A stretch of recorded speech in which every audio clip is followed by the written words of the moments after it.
அப்போ விஜய் வந்து இதை மறுபரிசீலனை பண்ணணும். இன்னொன்று, இப்போ திருவண்ணாமலைக்கு போய் தீபத்தை கும்பிடலாம், தீவட்டி எதுக்கு கும்பிடணும்?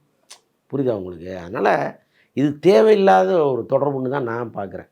நீங்கள் அது ஒன்றும் தெய்வீக காதலாக இருக்கிறதுக்கெலாம் வாய்ப்பு இல்லை. ஏன்னா அந்த இன்ஃபாக்சுவேஷன் வர்றது 18 வயசில் அல்லது 16 வயசில்.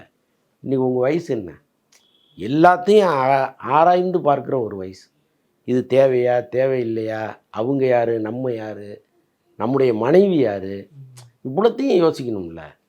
அப்போ அவர் ஒரு அனாவசியமான ஒரு புதைகுழிக்குள்ளே விழுந்துட்டாரோன்னு நினைக்கிறேன். எல்லாத்துக்கும் திமுகவை நீங்கள் சொல்லிகிட்டு இருக்கக்கூடாது.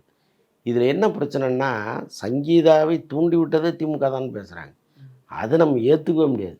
அவங்களுக்குள்ள ஒரு குடும்ப பிரச்சனை இருந்துச்சு, அது வெடித்து பெருசாகி விவாகரத்து வரைக்கும் வந்துடுச்சு. அந்த செய்தியை வேணால் அவங்க பரப்பலாம், அதை பற்றி விவாதம் பண்ணலாம்.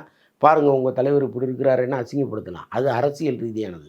எப்போவுமே அரசியலில் வெட்டு குத்துகள் காயங்கள்ங்கிறது சகஜம். உன்னை எப்படியெல்லாம் நான் வந்து க்ளோஸ் பண்ணணும்னு நினைக்கும் பொழுது லட்டு மாதிரி ஒரு சம்பவம் வரும்போது அதை அவங்க பயன்படுத்துவாங்க. மற்ற கட்சிகள் பயன்படுத்திச்சான்னா இல்லை. ஆனால் திமுக பயன்படுத்துகிறாங்கன்னா இவர் நேரடியாக திமுகவை அடிக்கிறாரு, திமுக நேரடியாக அவர் அடிக்கணும்னு விரும்புது, ஒரு விஷயம் கிடைக்குது, கையில் எடுத்துக்கிச்சு. ஆனால் விஜய்க்கு எதிராக சங்கீதாவை தூண்டி விட்டதே திமுக தான் அப்படின்னு சொல்கிறத நம்ம ஏற்றுக்க முடியாது.